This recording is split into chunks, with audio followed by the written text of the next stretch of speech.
rencontre qui est inscrite aujourd'hui le 8 et 9 février 2019 vient comme étant une concrétisation de ce qui a été convenu lors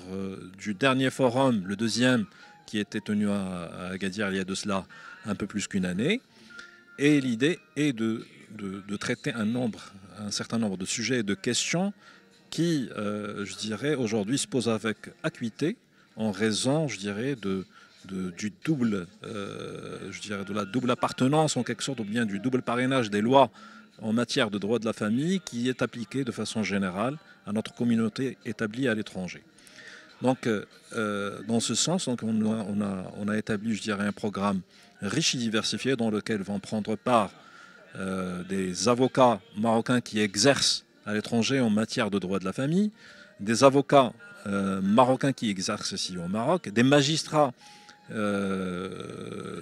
spécialisés ici au Maroc, ainsi que d'imminents professeurs qui ont eu une longue expérience par rapport à ce genre de sujet. L'idée est de pouvoir, je dirais, diagnostiquer un certain nombre de problèmes, de mettre, je dirais, dans le cadre de ce débat, un certain nombre de questions, telles que l'exéquature des jugements, telles que, je dirais, aujourd'hui la nouveauté qui concerne l'application le cas des Marocains qui vivent en France en ce qui concerne l'application, bien l'applicabilité du divorce par consentement. Je dirais également par rapport à un certain nombre de sujets qui concernent la kafala et les droits des enfants. Alors, tout cela, ça va être traité dans le cadre des panels qui ont été établis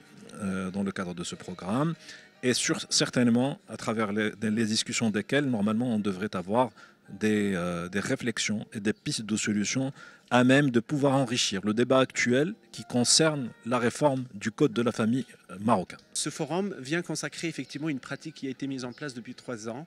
et qui vient effectivement nous conforter dans un sentiment très fort. Celui qui consiste à dire que notre seul intérêt, notre seule préoccupation aujourd'hui, c'est le citoyen marocain. Parce que, de par nos expériences respectives, on est tout le temps confronté à des problématiques concernant nos compatriotes qui, lorsqu'ils sont confrontés à des juridictions étrangères, ils ont souvent du mal à comprendre les positions de certaines juridictions étrangères. Et notre rôle aujourd'hui, c'est de rapprocher effectivement, donner une vision du droit positif marocain aux autres juridictions étrangères et voir dans quelle mesure ces dispositions peuvent être applicables par ces magistrats étrangers. Si je prends l'exemple, pour être plus concret, si je prends l'exemple par exemple de la France, on sait très bien qu'il y a la convention franco-marocaine qui date de 1981 et qui sert de tremplin aux magistrats marocains comme aux magistrats français pour apporter un certain nombre de solutions à ces problématiques. Nous nous sommes inscrits dans ce cadre depuis très longtemps. Sauf qu'aujourd'hui, on sait très bien que le droit évolue parce qu'il doit répondre quelque part aux évolutions de toutes les sociétés. Au Maroc, aujourd'hui, je pense qu'il y a un certain nombre de problématiques et parce que le Maroc a évolué, on a besoin aussi d'adapter le code de statut personnel, la Modouana, à toutes ces évolutions.